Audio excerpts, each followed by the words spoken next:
Tu connais peut-être un de ces hommes. Il a juste arrêté d'essayer. Plus de rencontres, plus d'applications, plus d'efforts. Il se concentre sur son travail, sa salle de sport, ses passions, et il a rangé sa vie amoureuse dans un tiroir. De plus en plus d'hommes font ce choix, et comprendre pourquoi en dit long sur l'état du marché moderne. Voici les raisons réelles. Première raison, le calcul coût-bénéfice est devenu défavorable pour beaucoup. Quand un homme investit énormément d'énergie, de temps, d'argent émotionnel dans la recherche d'une partenaire et qu'il récolte surtout du silence, des rejets ou des relations instables, son cerveau finit par tirer une conclusion rationnelle. L'effort ne vaut pas le résultat. Et il se retire, non par dépit, mais par logique économique personnelle. Deuxième raison, les substituts. Le divertissement permanent, les contenus à la demande, les jeux et toutes les formes de gratification instantanée comblent juste assez le manque pour réduire la motivation à chercher du lien réel. Quand le vide est anesthésié, l'urgence disparaît.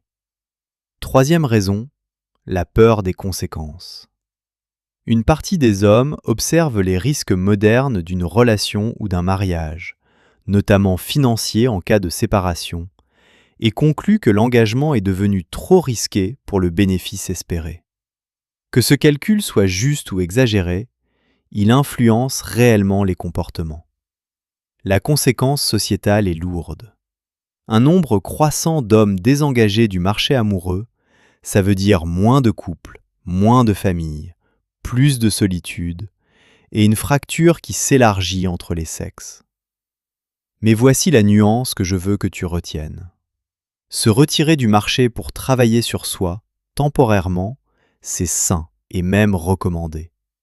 Se retirer définitivement par renoncement, par peur, par amertume, c'est se condamner à passer à côté de l'une des expériences les plus profondes de la vie humaine, le lien intime durable.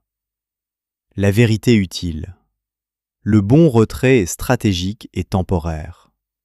Tu te retires pour devenir un meilleur homme, pour construire ta valeur, pour clarifier ce que tu veux vraiment. Puis tu reviens, plus solide, plus clair, plus choisissant. Le mauvais retrait est définitif et émotionnel. Tu abandonnes parce que t'as mal, et tu déguises ta blessure en philosophie de vie. La différence entre les deux déterminera la qualité de tes 20 prochaines années. Si tu veux comprendre les relations au-delà des apparences, mes livres sont disponibles en bio. Et abonne-toi, ici on parle des vraies dynamiques entre hommes et femmes.